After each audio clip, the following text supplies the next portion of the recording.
We roll out of Marina di Castagneto Carducci quietly, almost before the town fully wakes up. The sea is behind us, but within minutes, the scenery changes. Salt air gives way to shade as a dirt road slips into a forest of umbrella pines. These trees feel almost ceremonial, the way they're planted, guiding us just inland from the coast. It's flat, peaceful riding. Our incredible Italian guide Pippo explains the origins of these trees.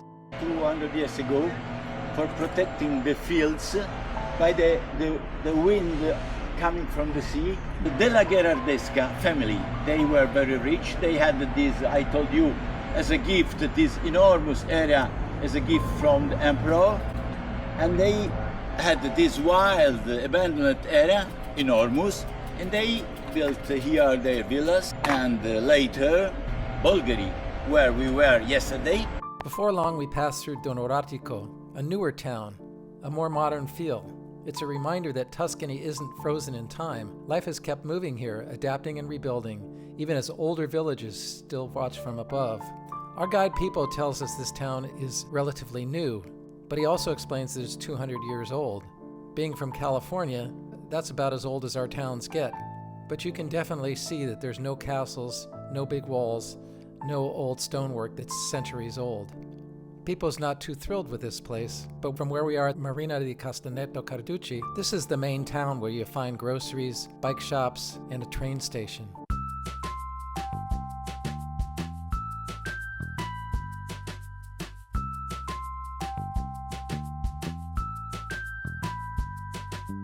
From Donoratico, the road begins to rise. The pace slows, the effort increases, and ahead of us, perched on the hillside, is the real town of Castagneto Carducci. This is an older heart of the area, where history starts to feel close enough to touch. As we climb, the views open up behind us, vineyards, olive groves, and the faint line of the coast we left behind earlier. This pass, there is on the side, there is the sea.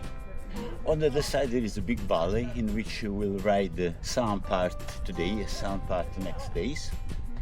Who is the biggest geothermal area of Europe after Iceland. You will see now there are the trees, many smokes in the hills around here, and this is the vapor of the geothermal power. And there are hot springs, there are again a lot of green power. Next we crest a pass. This is the Passo di Bocca di Valle. I believe that means the pass at the mouth of the valley. We catch our breath, and from here, the land falls away just enough to reveal Sassetta in the distance. Pippo describes the town.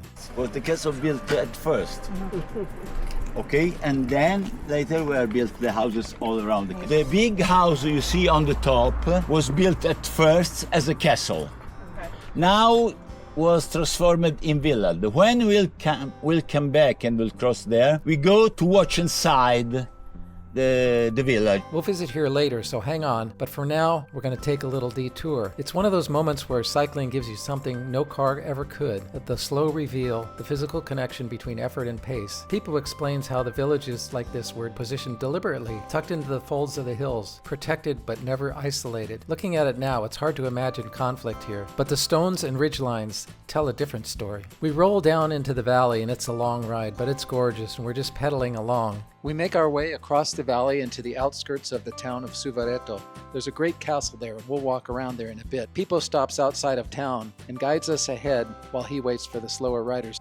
So, left here, there is a light stop. At the light hand right, you see the trees of the square. We go up this way. Yes, this is too steep. If you want to go straight, it's very steep. When we are in the village, we'll have a coffee, rest a few minutes. But before leaving again, I wanted to walk with you. Crossing this village is interesting, and then we'll restart in climbing. Yeah.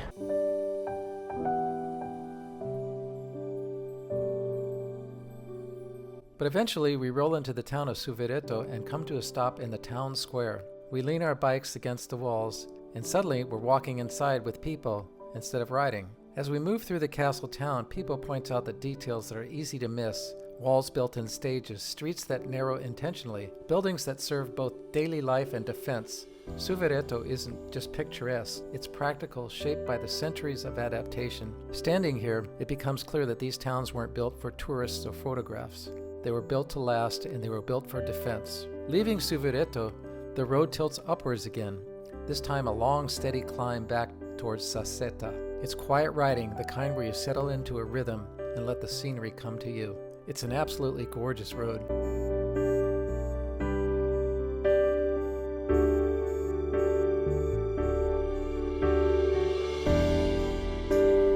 When we arrive, we take time to walk the streets, slower now, noticing how compact and self-contained the village feels.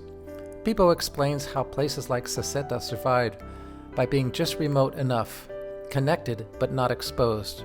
It's easy to feel how life here would have followed the seasons, the land, and the limits of what could be grown and traded. Pippo points out that the sounds and smells back in the day were very different than what they are now, and he encourages us to close our eyes and imagine what life would have been back in the medieval times. Nestled high in the Tuscan hills, Sassetta is a small medieval village with roots dating back nearly 1,000 years.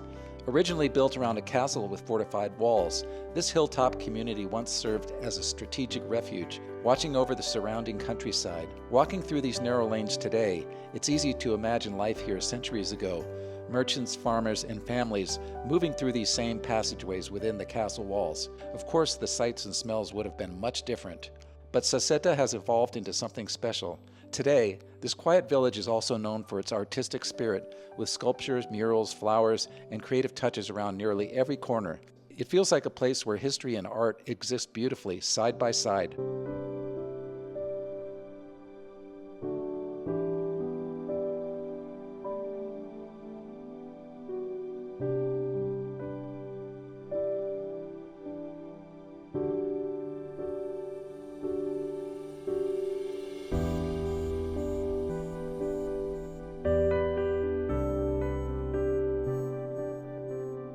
Sassetta may be small, but its quiet streets, art displays, and old-world charm made it a memorable stop on our Tuscan journey.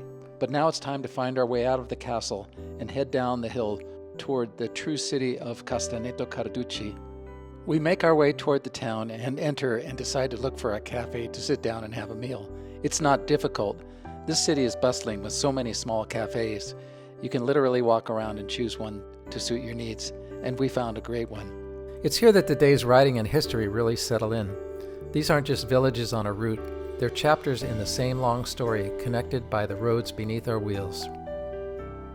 The final stretch takes us downhill, back through the rolling countryside toward the hotel. The light is different now, softer, and the pace relaxed. We started the day by the sea, climbed through the forests and hill towns, shaped by thousands of years, and returned having traced, by bicycle, a small piece of Tuscany's long memory. It's a reminder that in places like this, the landscape isn't just scenery, it's history that you can still ride through. Be sure to check out my other videos on cycling in Tuscany, as well as hiking in the Cinque Terre area.